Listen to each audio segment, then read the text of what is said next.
자, 오늘부터 우리는 이제 사도신경을 배워보겠습니다.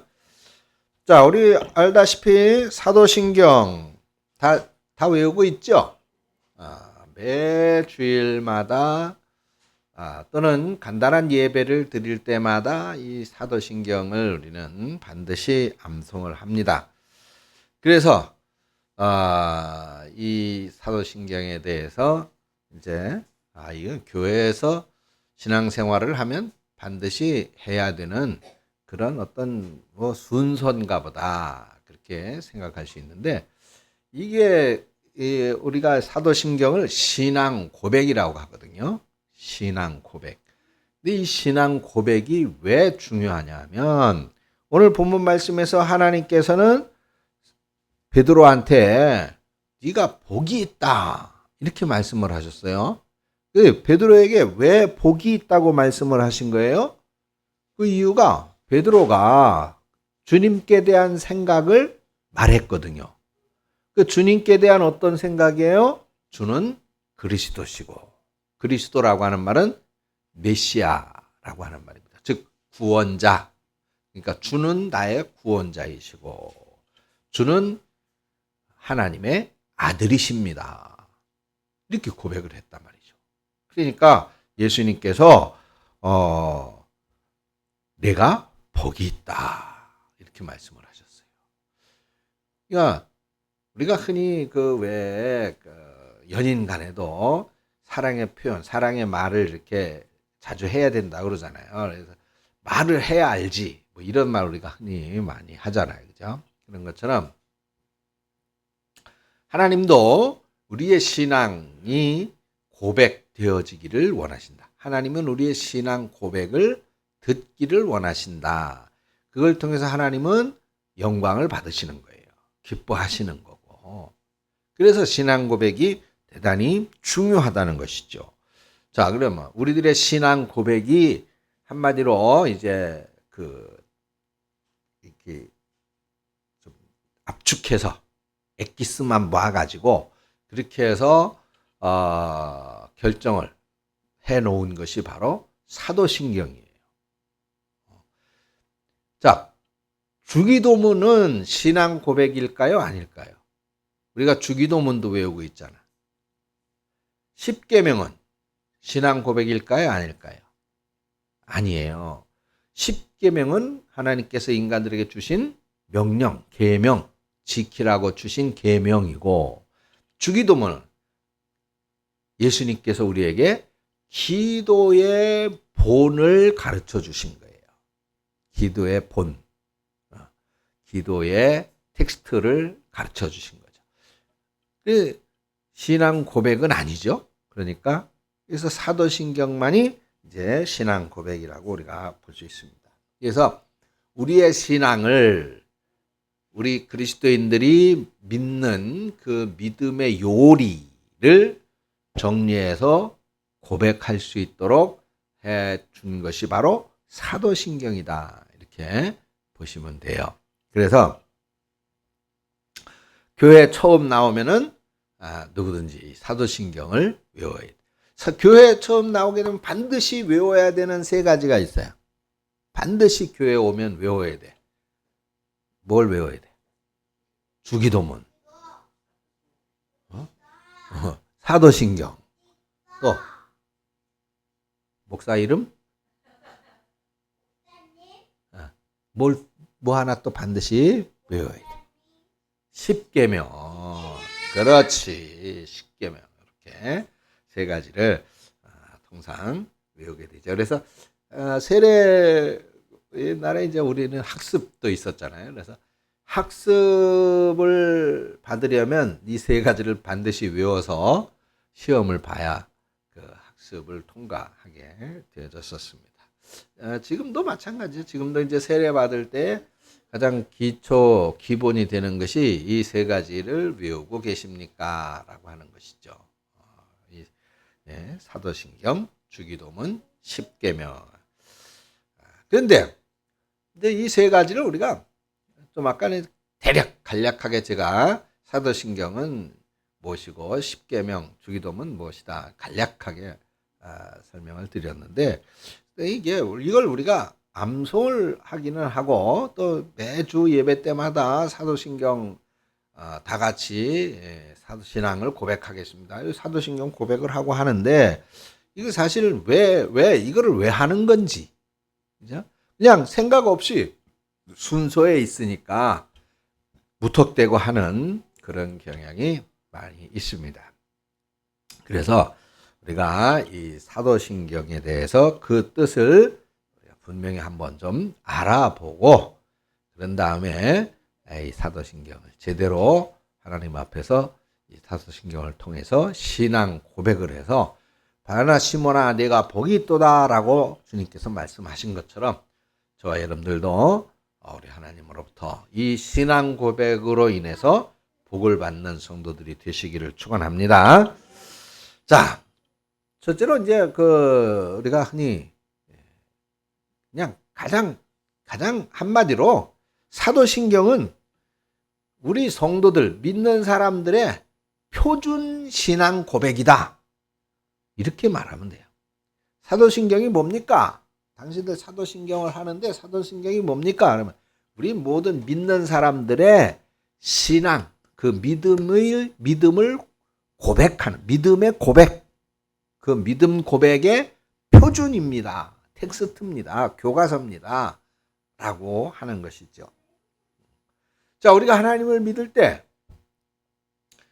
무엇을 믿는 건지 믿는다라고 하는데 뭘 믿는 건지 그리고 왜 믿는 건지 왜 믿는 건지 또 그럼 믿으면 뭔 효과가 있는 건지 믿으면 뭔 효과가 있는 건데 믿으면 뭐가 달라지는데 뭔 효과가 있는지 우리는 이런 것들을 제대로 사실 말할 수 있어야 된다 말이죠.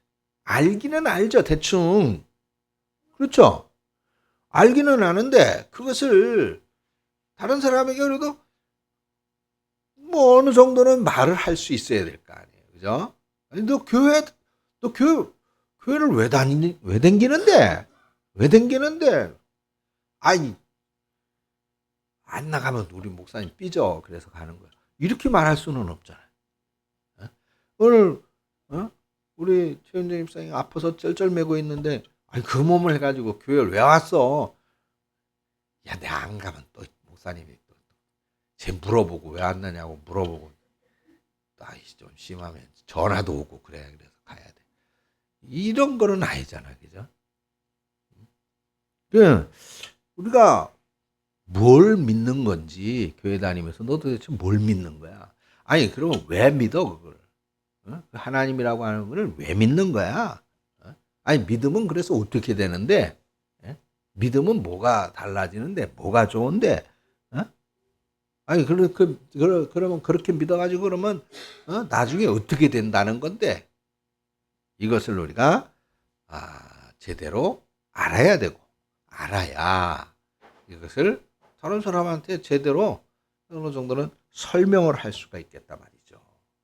그래서 우리가 뭘 믿는 건지 왜 믿는 건지 믿으면 어떤 효과가 있는지 그리고 그 믿음으로 인해서 나중에 어떻게 되는지라고 하는 것에 대한 내용들을 설명해 주고 있는 것이 바로 사도신경이다. 이렇게 아시면 됩니다. 그러니까 사도신경이야말로 우리들 신앙의 압축이라고 말할 수 있죠. 이거 우리가 정말 필요한 것 중에 필요한 것이고 우리는 그 내용을 반드시 알고 있어야만 되는 것이다 라고 하는 것입니다. 자, 그러면 이 사도신경은 어떻게 만들어졌느냐? 그냥 뭐 대충 아무렇게나 그렇게 만들었을 리는 만무하잖아요. 그죠? 이 사도신경이라고 하는 것은 한마디로 얘기해서 제자들, 예수님의 제자들의 신앙을 기초로 한다라고 하는 겁니다. 왜냐면 사도신 이게 신앙 고백인데 하나님께 대한 주님께 대한 신앙 고백인데 그걸 주님이 가르쳐 가지고 야 이렇게 고백해 이렇게 말해라고 가르쳐 준 걸 알겠습니다. 그래 가지고 전능하사 천지를 만드신 하나님 아버지를 이렇게 우리가 할 수는 없는 거잖아요. 그러니까 이거는 주님이 가르쳐 준 것이 아니다. 주기도문은 주님이 가르쳐 주신 거예요. 야, 기도할 때는 이렇게 요것을 텍스트로 해서 요것을 표준으로 해서 기도하는 게 좋아. 그렇게 가르쳐 주신 거를 그것을 기준으로 해서 모범적인 기도를 하는 거예요. 근데 신앙 고백은 그게 가르쳐서 되는 게 아니라 이거는 내가 대상, 그 전능하신 하나님께 대한 그 대상에 대한 내 믿음의 표현을 하는 거잖아요. 그러니까 이거는 하나님이 또는 주님이 우리에게 가르쳐 주신 것이 아니라 이제 그 하나님으로부터 주님으로부터 가르침을 받은 그 제자들이 어떤 신앙을 가지고 있었고 어떻게 생활했고 무엇을 기대하고 무엇을 바랬느냐라고 하는 것을 가지고 이 신앙 고백문을 만들 수밖에 없었다라고 하는 겁니다. 그러니까 당연히 제자들의 신앙이 그 기초가 될 수밖에 없는 것이죠. 그래서 이 제자들의 신앙 고백, 제자들이 주님 앞에 한 고백, 그 대표적인 것이 바로 뭐예요? 오늘 본문 말씀에 베드로가 주님께 한 그 고백입니다. 그래서 그 고백을 핵심으로 중심으로 해서 그러면 그 제자들의 고백만 가지고는 우리가 신앙 고백을 완성할 수가 없겠죠. 모든 성도들의 고백이 표준으로 담겨야 되니까 표본이 많이 있어야 될 거 아니에요. 그죠? 평균을 만들려면 표본이 많이 있어야 되잖아요. 그래서 이 제자들의 고백뿐만 아니라 이제 초대교회에서 초대교회. 그러면 초대교회는 어떤 교회를 초대교회라고 그래요? 초대교회는 제자들이 세우거나 또는 제자의 그 제자들. 그래서 이제 속사도라고 하기도 합니다. 속사도. 예수님의 제자로부터 제자가 된 사람들. 그죠? 그 제자들을 속사도. 그들은 사도라고 부르지는 않고 또 그들에 의해서 쓰여진 성경은 없어요. 그들에 의해서 이제 만들어진 문서는 없습니다. 오직 예수님의 제자들에게만 의해서만 이제 성경이 완성이 되는데 특별히 특이한 단 한 경우가 있어요. 분명 예수님의 제자가 아니었는데 사도가 되고 성경을 기록한 분이 계시죠? 누구예요? 바울입니다.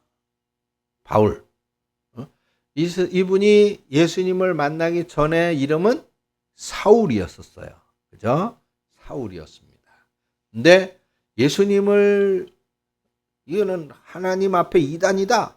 이 예수를 따르는 사람들은 하나님을 부정하고 하나님을 욕되게 하는 자들이니까 다 죽여야 된다. 이러면서 예수 믿는 사람들을 쫓아다니며 잡아 죽이는 일을 하다가 다메섹이라고 하는 곳에서 직접 주님을 만나죠.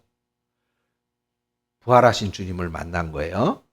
그리고 그 주님으로부터 사도의 직위를 명받는 겁니다. 제자가 증인이 되라.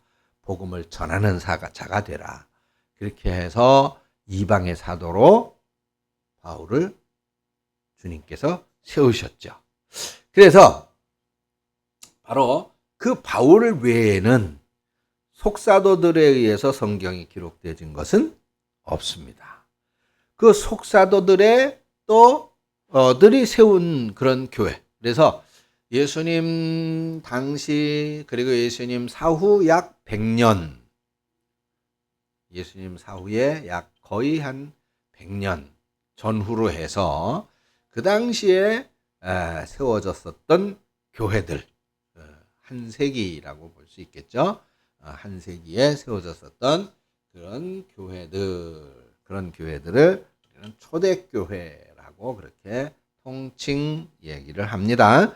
그래서 이 사도신경은 이런 제자들의 신앙 고백과 초대교회의 신앙들, 초대교회 성도들이 가졌던 그런 신앙의 내용들, 그런 것들을 규합해서 그래서 정리한 고백문이다. 고백문. 고백한 글이다. 그런 얘기예요. 그래서 지구상에 모든 어떤 나라의 구분 없이, 지구상의 어떤 민족의 구분이 없이, 또는 교파나 교단의 구분 없이 모든 기독교인들이 공통적으로 신앙 고백은, 우리들이 갖고 있는 신앙은 이런 신앙을 표준으로 한다라고 그렇게 정리해서 만들어 놓은 표준적인 신앙 고백문이 바로 사도신경이다라고 하는 것입니다. 그래서 이 사도신경은 우리들 모든 성도들의 신앙의 기준이라고 볼 수 있다라고 하는 겁니다. 기도하겠습니다. 좋으신 하나님 감사합니다. 오늘 사도신경의 의미에 대해서 잠깐 살펴봤습니다. 우리가 이후로 사도신경을 쭉 공부해 나갈 때도 귀한 은혜를 주시고 우리의 신앙이 하나님 앞에서 바르게 정립되고 바르게 세워져서 언제 어디서든 우리가 갖고 있는 믿음에 대하여 표현하고 또 증거하고 그리고 말할 수 있는 그런 저희들이 되어지게 지혜를 주시옵소서. 예수님의 이름으로 기도합니다. 아멘.